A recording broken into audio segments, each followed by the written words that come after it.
Banyak sekali dari kita yang ingin membeli sesuatu, pasti ingin tahu kisi-kisi atau ciri-ciri dari benda tersebut. Ketika kita ingin membeli barang di Shopee, di Tokopedia, pasti kita ingin mengetahui dari benda tersebut ciri-cirinya seperti apa. Begitu juga dengan ketika kita berinvestasi di properti ataupun di investasi lainnya. Kita ingin mengetahui dalamnya itu seperti apa, atau yang baiknya itu seperti apa. Karena tidak mungkin kita berinvestasi atau membeli barang yang tidak baik untuk kita. Jadi hari ini saya mau membagikan sedikit tips untuk kriteria rumah tumbuh yang baik itu seperti apa. Karena kalau kita membeli sembarangan, berakibatnya akan fatal ke depannya. Karena kita mengeluarkan dana yang sangat-sangat besar, bukan hanya mungkin belasan atau puluhan juta, tapi kita mengeluarkan ratusan bahkan miliaran rupiah. Nah, jadi harus memperhatikannya karena kita memakainya itu atau menggunakannya belasan hingga puluhan tahun, atau bahkan kita bisa wariskan juga ke anak cucu kita. Nah, jadi ke depannya itu kita harus mempertimbangkannya. Jadi yang pertama itu yang harus kita lihat aspeknya adalah yang pertama akses jalannya. Jadi kalau misalkan saat ini kita masih bekerja atau misalkan kita mempunyai tempat usaha, kita harus memperhatikannya. Apakah jaraknya itu jauh atau dekat? Nah, jadi yang rekomendasi itu adalah berjarak sekitar 5 km sampai di 8 km. Dan yang kedua kita memperhatikan juga lingkungan sekitar. Jadi kalau kita di lingkungan sekitar itu, di dalam rumah kan pasti tentunya bukan hanya kita sendiri ya. Jadi ada orang tua, ada anak, ada pasangan. Jadi kita perlu memperhatikannya. Dan yang harus kita perhatikan adalah fasilitas pendukung dari lingkungan sekitar tersebut. Contohnya di sekolah, contohnya rumah sakit, contohnya juga pasar modern.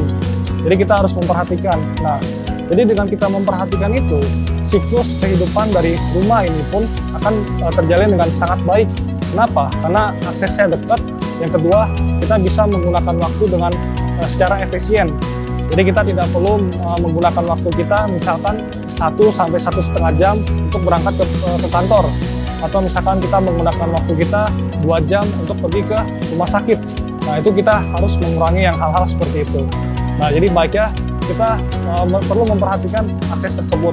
Nah, terus yang ketiga, kita juga perlu memperhatikan dari kebutuhan ruangan. Jadi kalau kriteria rumah tumbuh yang baik, selain kita memperhatikan budget, kita perlu juga memperhatikan untuk kebutuhan ruangannya.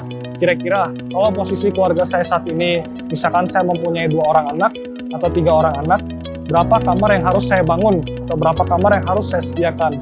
Jadi kita tidak over ruangan, karena kalau kita over ruangan, akibatnya akan maintenance-nya cukup tinggi atau biaya perawatannya. Nah, jadi baiknya kita perlu memperhatikan kebutuhan ruangan. Dan yang keempat, kita perlu memperhatikan dari kualitas ruangan tersebut.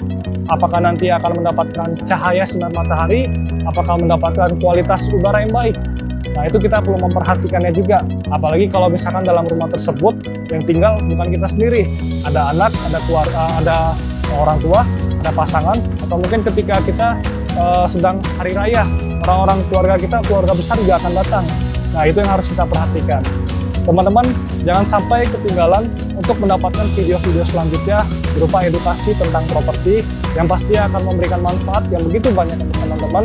Dan pastikan teman-teman follow di Instagram dan di YouTube saya, teman-teman bisa mendapatkan informasi tersebut. Oke teman-teman, selamat siang dan sukses untuk kita semua.